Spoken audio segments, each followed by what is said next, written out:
네, 이번 시간 인권 존중과 공정한 사회에 대해서 공부하도록 하겠습니다. 인간의 존엄성인데요. 요 인권의 특성을 좀 아시면 좀 좋을 것 같아요. 인권은 누구에게나 언제 어디서나 주어진 보편성을 가진다라는 거고요. 그 인권이 어떤 사람이 어떤 사람에게 주는 순간부터 위계가 생기잖아요. 그렇기 때문에 하늘로부터 부여받았다라는 거예요. 그래서 모든 인간은 하늘 아래 다 있기 때문에 동등한 인권을 가진다라는 뜻이 되겠습니다. 항구라는 건 영원하다는 뜻이에요.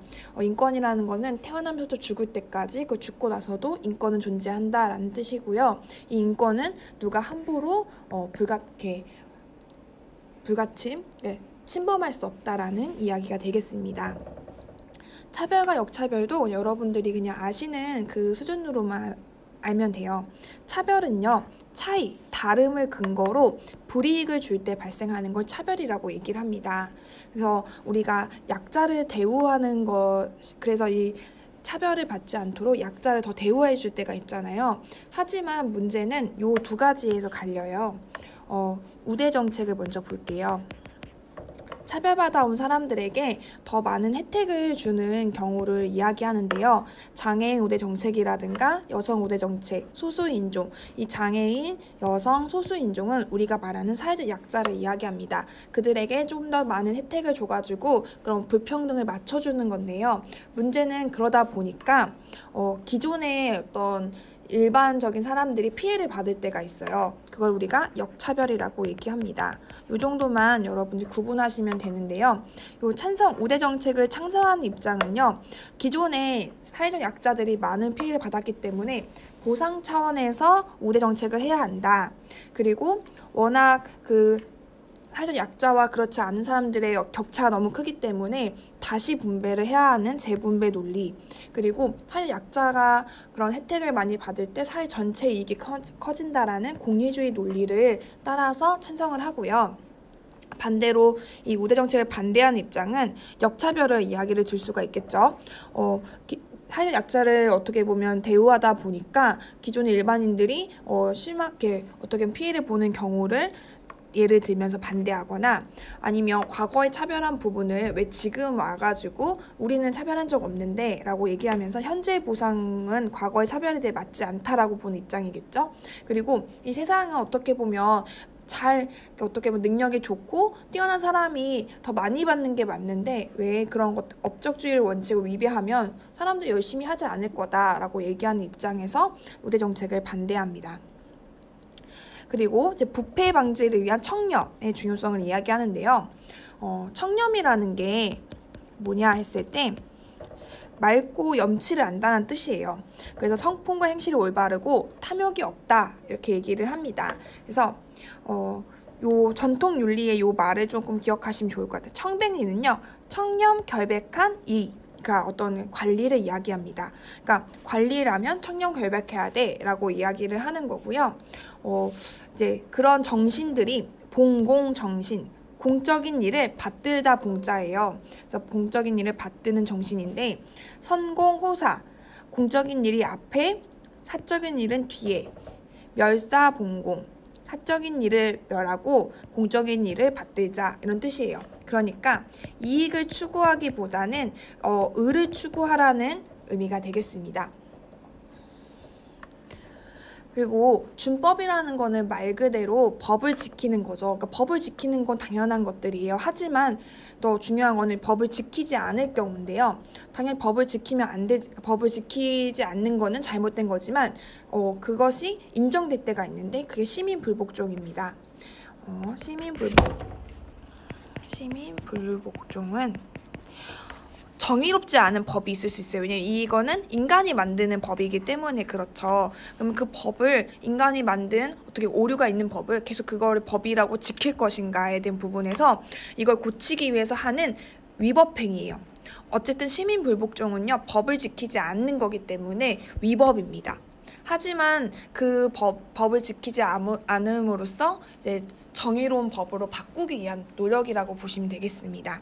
그러면 모든 법을 우리가 마음대로 판단해가지고 이건 위법을 해야지라고 얘기할 수는 없는 거잖아요. 그래서 정당화 조건이 있어요. 시민불복종을 하려면 이런 것들을 갖춰줘야 돼라고 이야기를 합니다. 일단은 자신이 시민 불복종을 하는 이유가 정당해야 돼요. 개인의 이유가 아니라 전체 공동체를 위해서 나는 이 시민 불복종을 합니다라고 얘기를 하는 거죠. 비폭력이에요. 내가 폭력을 쓰는 게 아니라 정말 평화적인 수단으로서 이렇게 시민 불복종을 하는 거죠. 그리고 다 해보고 안 될 경우에 이제 최후의 수단으로 해야 돼요. 우리는 법을 바꿀 수 있는 여러 가지 방법들이 있어요. 그런 것들을 다 해봤는데도 안 됐을 경우에 최후에 한다. 그리고 위법이기 때문에 처벌을 감수해야 합니다. 그러니까 이런 것들을 갖춰졌을 때 우리는 시민 불복종을 할 수 있다라고 얘기를 해요. 대표적으로 간디의 어떤 시민 불복종 이런 것들 있죠. 인권의 어떤 범주는요, 이렇게 나눠지는데요. 이게 1세대부터 3세대 인권을 여러분이 구분하시면 되겠습니다. 1세대 인권은 가장 처음 우리가 강조한 인권들인데요. 시민혁명 이후에 생겼던 인권이라 생각하시면 되겠습니다. 어떤 시민으로서의 권리, 정치적인 거, 개인의 자유평등을 강조하는 대표적으로 자유권, 평등권, 참정권 등이 여기 있습니다. 그리고 이제 더 나아가서는 경제적, 사회적, 문화적 이렇게 사회 보장에 대한 이런 권리가 있는데요. 대표적으로 여기는 사회권이 있어요. 그리고 제3세대 인권은요. 이제 가치, 그러니까 한 개개인의 인권이 중요한 게 아니라 그 집단의 인권이 중요하다는 집단권이 있습니다. 이렇게 세 가지 구분하시면 될 것 같아요. 직업윤리 들어가도록 하겠습니다. 직업윤리도 사상가들하고 연결을 해야 하는 부분들이 있어요. 근데 대표적으로 잘 나오는 사상가 중에 하나가 칼뱅의 직업소명설입니다.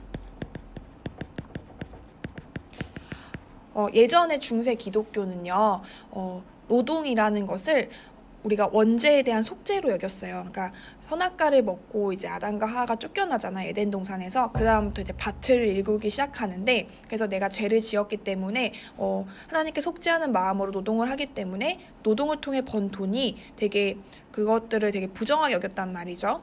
그러니까 돈을 막 계속 추구하는 것을 건강하게 생각하지 않았어요. 하지만 이제 근대 기독교에 와서는 종교개혁들이 이루어지면서 직업이라는 거는 신으로부터 부름을 받은 자기 몫의 일이라고 보는 거죠. 그래서 이걸 소명이라고 얘기를 하는 거예요. 그래서 이렇게 자기 직업을 통해 열심히 벌어가지고 이제 벌어들인 돈은 정당하고 축복인 거죠. 그래서 그 구원의 증표라고 봅니다. 구원의 증표가 뭐냐면 직업적인 성공을 이야기해요. 내가 직업적으로 건강하게 돈을 벌어서 성공했으면 그거는 구원의 증표야, 선물이야 라고 얘기를 하는 겁니다. 조심해야 될 게 뭐냐면 내가 직업 성공해가지고 구원을 받은 건 아니에요. 구원받았다는 걸 다시 확인하는 증표 역할을 한다라는 거죠. 유교에서는요, 정명사상을 강조합니다. 발을정의 이름 명자예요. 그러니까 이름에 맞게 행동하는 것을 얘기하는데요. 이걸 조금 더 길게 얘기하면 군군, 신신, 부부, 자자 이렇게 있습니다. 임금은 임금답게, 신하는 신하답게, 부모는 부모답게, 자녀는 자녀답게 이렇게 자기 이름에 맞게 하면 그 사회가 건강해지고 잘 될 거라고 이야기를 하는 사상이 되겠습니다. 그리고 근로자의 권리를 보시면요. 요것도 기억해 두시기 좋은 게 지금 3개잖아요. 나머지 1개 더 추가해가지고 나올 수가 있겠죠. 노동 3권이에요. 그래서 이거는 우리가 헌법으로 보장할 만큼 강조하는 권한입니다. 근로자 같은 경우는 사용자, 그러니까 근로자를 어떻게 보면 이렇게 고용하는 사용자보다는 권력이 약한 경우가 대부분이겠죠. 그래서 함께 힘을 모을 수 있는 단결권을 주고요. 그 다음에 이 단결해가지고 집단을 만들어서 이제 노동조합 같은 것들을 만드는 거죠. 그래서 노동조합이 사용자들과 교섭할 수 있는, 대화할 수 있는 게 단체 교섭권. 만약에 교섭이 잘 되지 않을 경우에 단체 행동, 파업이라든가 어떤 이렇게 시위 같은 걸 할 수 있는 단체 행동권이 있습니다. 요 3가지는 꼭 반드시 기억해 주시기 바랍니다. 전문직 윤리 같은 경우는 우리가 소위 말하는 자격증을 가져야지만 할 수 있는 일들을 얘기해요. 뭐 변호사라든가 검사라든가 의사라든가 이렇게 전문직이 되는 게 쉽지 않잖아요. 그래서 어떻게 보면 그런 되게 힘들기 때문에 또 돈도 많이 버는 직업이기 하기도 하죠. 그래서 더 높은 책임이 요구됩니다. 일단은 전문직은요, 전문성을 갖춰야 돼요. 그리고 그들만 할 수 있어요. 그리고 그들은 스스로 결정할 수 있는 자율성이 높은 편입니다. 거의 1인 한 명 한 명 영향력이 큰 이렇게 직업군이잖아요. 그렇기 때문에 더 많은 것들을 누리기 때문에 더 높은 책임이 요구된다라는 정도만 아시면 되겠습니다. 그렇게 보시면 되겠고요. 공직자 윤리도 같이 나오는데 아까 정명이나 아니면 그 청백리 앞에 나왔던 것처럼 당연히 부패하지 않고 자신의 이익보다는 공공의 이익을 더 따져봐야 한다 해가지고 공직자 윤리는 정약용 많이 나올 거예요. 정약용. 그래서 청렴하고 결백하게, 그다음 청렴 결백하게 청백리 정신을 가져야 한다가 나오겠습니다. 그래서 만약에 목민관 나오면 정약용 생각하시면 돼요. 이 목민관이 사또같이 지방의 수령이거든요. 그들이 해야 될 자세로 이제 정약용이 공직자로서의 윤리를 이야기합니다. 이렇게 그냥 읽어보시면 쉽게 고를 수 있는 문제들이 나올 거예요. 여기까지 하겠습니다.